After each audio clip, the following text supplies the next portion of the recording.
South beauty Samantha గురించి ఎంత చెప్పినా తక్కువే. ఆమె నటించిన సినిమాలు చూస్తే ఆమె కేపబిలిటీ ఏంటి, ఆమె క్రేజ్ ఏంటి అనేది క్లియర్ కట్‌గా అర్థమవుతుంది. కాకపోతే గత 2 సంవత్సరాల కాలంగా ఆమె సినిమాలకు దూరంగా ఉంటూ వస్తున్న విషయం తెలిసిందే. కొన్ని అనారోగ్య కారణాల వల్ల ఆమె కొంతకాలంగా సినిమాలకు దూరంగా ఉంటూ వస్తుంది. ఆ మధ్య ఆమె మయోసైటిస్ అనే వ్యాధితో బాధపడిన విషయం కూడా తెలిసిందే. ఇటీవలే ఆ వ్యాధి నుంచి కోలుకున్న సమంత మళ్ళీ వెండితెరపై కనిపించడానికి సిద్ధంగా ఉన్నారు. ఆ నేపథ్యంలో వచ్చిన సినిమానే 'సిటాడెల్ హనీ బన్నీ'. హాలీవుడ్‌లో సూపర్ డూపర్ హిట్ అయిన 'సిటాడెల్' వెబ్ సీరీస్‌ని ఇండియన్ వెర్షన్‌కి కన్వర్ట్ చేస్తూ 'హనీ బన్నీ' పేరుతో తెరకెక్కించారు మేకర్స్. ఈ ఈ సీరీస్‌ని రాజ్ అండ్ డీకే తెరకెక్కించిన విషయం తెలిసిందే. ప్రస్తుతం ఈ సీరీసు అమెజాన్ ప్రైమ్‌లో స్ట్రీమింగ్ అవుతుంది. ఆడియన్స్‌కి కూడా ఈ సీరీస్ బాగా నచ్చేసింది. వ్యూవర్‌షిప్ కూడా బాగానే వస్తుంది. అయితే తాజాగా ఈ సమంతకు సంబంధించిన మయోసైటిస్ వ్యాధి గురించి టాలీవుడ్ ప్రముఖ నిర్మాత బెల్లంకొండ సురేష్ కీలక వ్యాఖ్యలు చేశారు.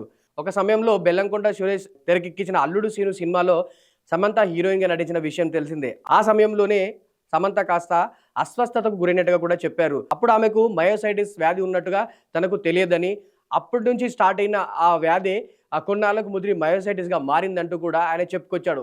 బెల్లంకొండ సురేష్‌కి ఉన్న పరిచయంతో ఆమెకు 25 లక్షల రూపాయలు కూడా ఆమెకు సహాయంగా అందించాడట. ఆ 25 లక్షల రూపాయలు తన మయోసైటిస్ వ్యాధికి చాలా ఉపయోగపడిందనుకుంటూ కూడా గతంలో సమంత కూడా చెప్పుకొచ్చిన విషయం తెలిసిందే. కానీ సమంత ఆ సమయంలో నిర్మాత బెల్లంకొండ సురేష్ యొక్క పేరును మాత్రం తీయలేదు. ఇండస్ట్రీ నుంచి ఒక ప్రముఖులు నా ఆరోగ్యం పట్ల చాలా శ్రద్ధ వహించారని, ఆయన చేసిన సహాయం నేను ఎప్పటికీ మర్చిపోనంటూ కూడా ఆ గతంలో సమంత చెప్పిన విషయం తెలిసిందే. తాజాగా ఆ సంఘటననే మరోసారి ప్రస్తావిస్తూ ఆ నిర్మాత మరెవరో కాదు తానే ఆ 25 లక్షల రూపాయల ఆ చెక్‌ని తనకు అందజేశానన్నట్టుగా కూడా నిర్మాత బెల్లంకొండ సురేష్ చెప్పుకొచ్చారు. సమంత గొప్ప నటి అని, తనలో చాలా టాలెంట్ ఉందని, ఆ టాలెంట్‌కు నేను పెద్ద అభిమాని అని, అలాంటి గొప్ప నటి ఆ సినిమాలు లేకుండా సినిమాలకు దూరంగా ఉండడం తనకు నచ్చలేదని చెప్పి, ఆమె మళ్ళీ తిరిగి కోలుకొని తెరపైకి రావాలని ఆడియన్స్‌ని అలరించాలని తాను బలంగా కోరుకున్నట్టు కూడా ఆ బెల్లంకొండ సురేష్ చెప్పుకొచ్చారు.